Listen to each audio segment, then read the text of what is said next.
My good friend and colleague, Reverend Thomas Fisher from the Baptist Church in Redwood City, gave a devotional recently at a retreat we were sharing, and he started like this. The problem-free life, he said, is fictitious. Keep living and problems will keep coming. I mean, we learn this as a child. Some of the earliest things we learn are about problems that people have. Humpty Dumpty sat on a wall. Humpty Dumpty had a great fall.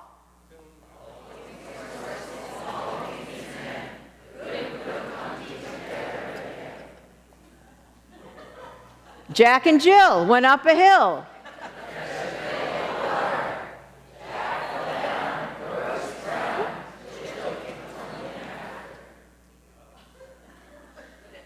Ring around the rosies, pocket full of posies.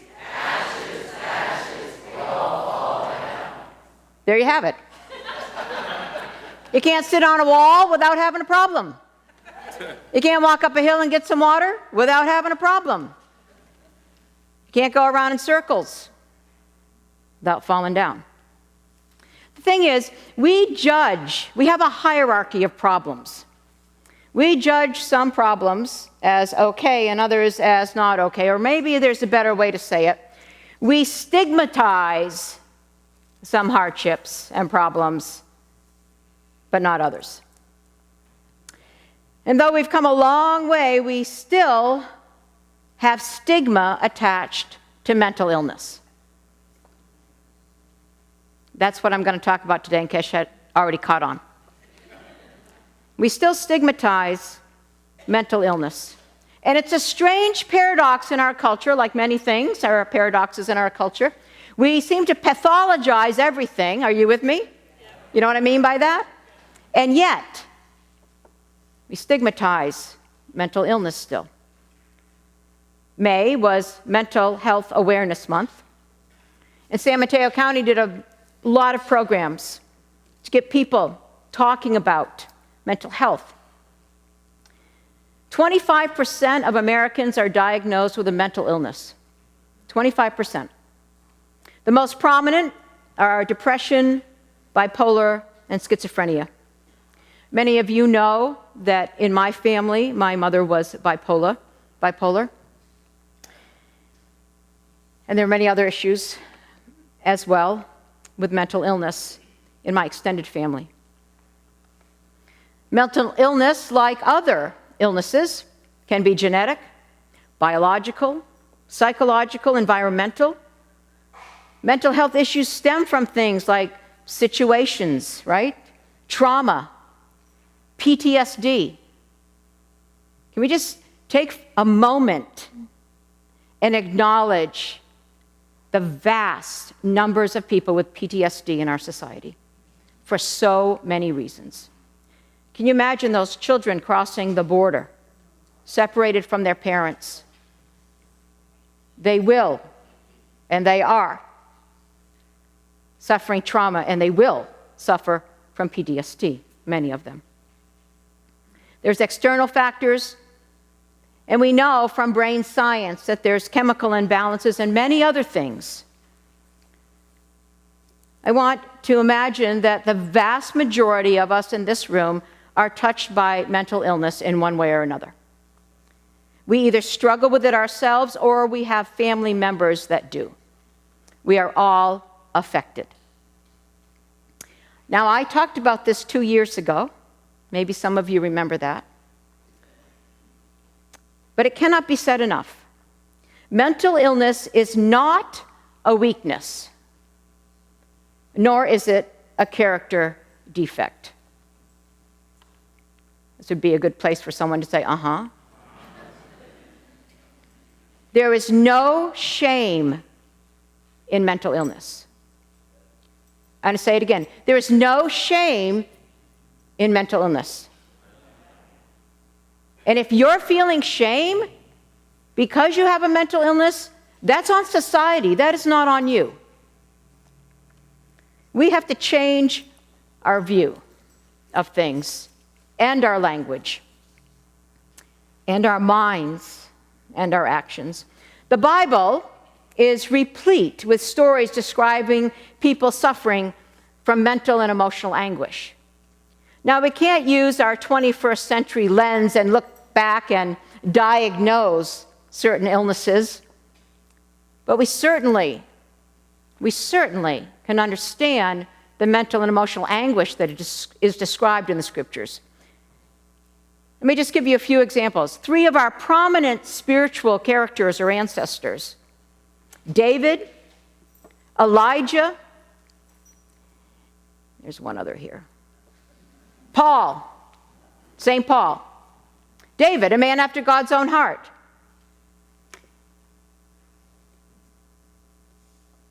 Elijah, a major prophet. Paul, who wrote half of the New Testament. They all despaired of their own life. They all asked God if they could die. Then we have King Saul, who would rage. Remember, David had to play his harp just to get Saul to calm down. We have King Nebuchadnezzar, a king in Babylon, who would go into fits of madness. And in the Christian scriptures, we have all kinds of stories about people who were, quote unquote, demon possessed. That's how they described it then. But who would either scream or shriek, had fits. We know of one story, a man who lived among the tombs, who would cut himself. People didn't know what to do with him.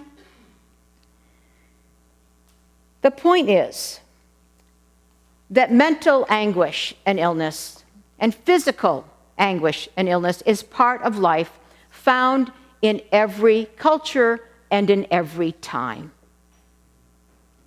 Psalm 102 that was read this morning is a descriptive example of the pain that is so human. I mean, just think about it for a moment. It's so descriptive. I am too wasted to eat my bread. You can't even eat. I am like an owl of the wilderness, isolated. I lie awake, insomnia. I am like a lonely bird, loneliness. Those who deride me use my name for a curse. I am misunderstood and taunted. Because of your indignation and anger, blaming God, loss of faith, my days are like a shadow. I'm in the shadows. All these are descriptive of what people can feel when they are experiencing mental illness. Are you with me so far? Yes. And here's the thing, though the scriptures clearly speak of people experiencing these things, the church and Christianity has not been kind to people with mental illness. That's just the truth. We have been complicit as a church overall. We have been complicit in the stigmatization and complicit in the silence.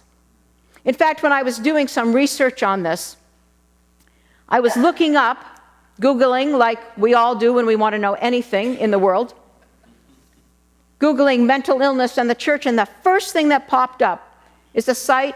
I clicked on it just for fun, because I could tell where it was coming from.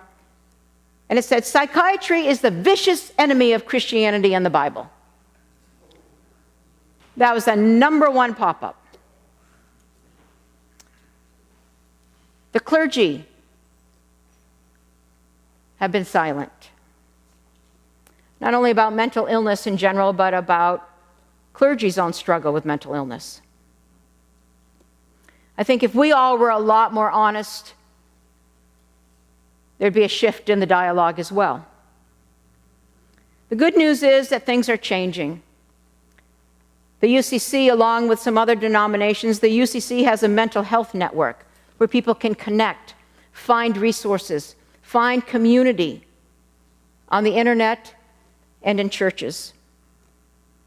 I've entitled this sermon, Call Me by My Name, because Jesus, when he met the man in the tomb that I described, when he met that man who others just backed away from, who others just simply called mad, who others did not even call by name, instead, Jesus, when he first saw the man, the first thing he said was, "What is your name?"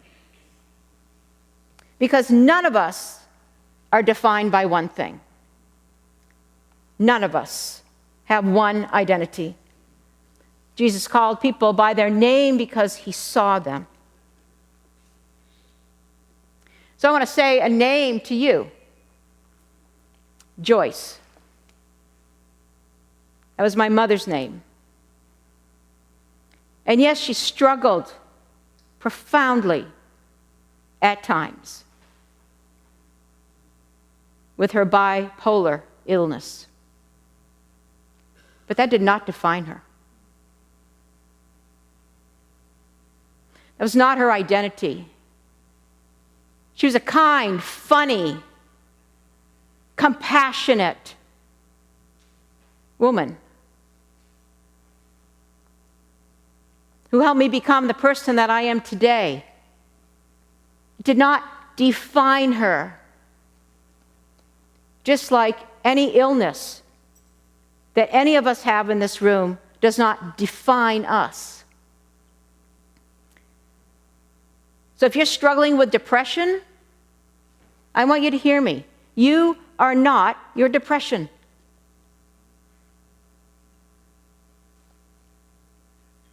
That is just a part of you, something that you struggle with, just like somebody else struggles with a bad leg.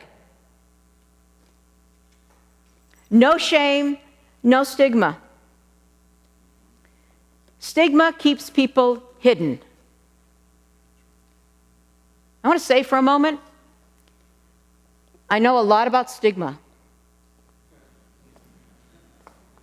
Can I just say that? Yeah. But even more importantly, I have seen what stigma does to people. And it is our role as a faith community to create a safe place where people can be seen for who they are, in all of who they are, and where we can accompany people, all of us, when people need help, when I need help, when you need help, to seek help.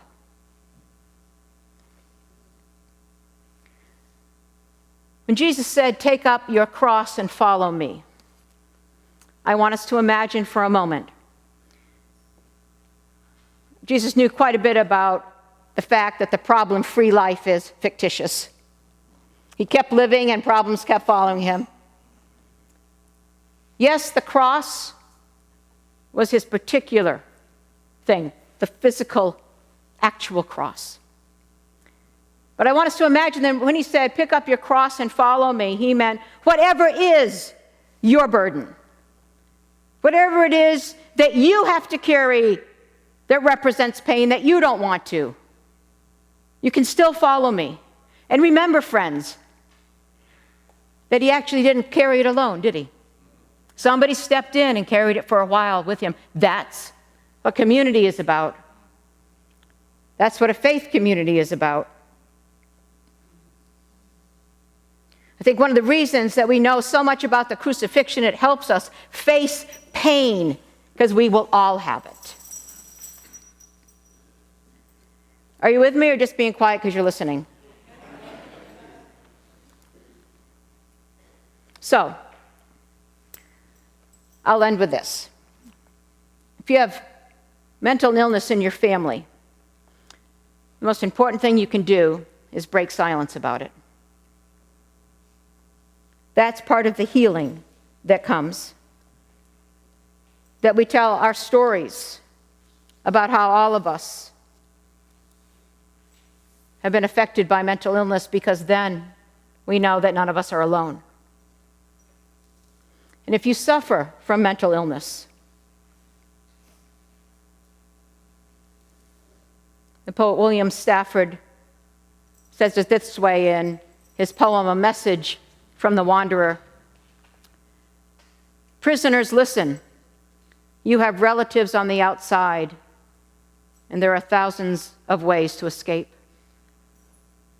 If you're feeling imprisoned in any way, you have relatives, humans, who struggle, perhaps not with your particular struggle, but can accompany you on your way to healing and wholeness. I try to imagine how different it would have been if my mother could have been more honest about her illness with me and with all of us. And I bless her memory as now I tell her story, in the hopes that more of us will just be more open and honest and treat mental illness like any other illness, without shame, without stigma. And if you are struggling with mental illness, take comfort, because what I just read in the psalm didn't end there, did it? You, O Comforter, are ever near. If you're struggling with mental illness, God has not abandoned you. You are held by love, even in your darkest moments, because as the psalmist will say later on in another psalm, even when I make my bed in hell, even there, your hand holds me. The psalm ends, for you, O healer, invite us to wholeness. Wholeness, friends, is not perfection. Wholeness is not problem-free. Maybe for today, wholeness is to just live without shame. So, life is not problem-free, is it? Humpty Dumpty fell. He was in pieces. But he would have had a lot more possibilities if he just didn't call the king's horses and the king's men, but maybe he involved the women and the children too. That might help. Add a little medical help, a faith community, and a trust in God, however you name God, that never, ever sees you in pieces, but always sees you whole. Amen.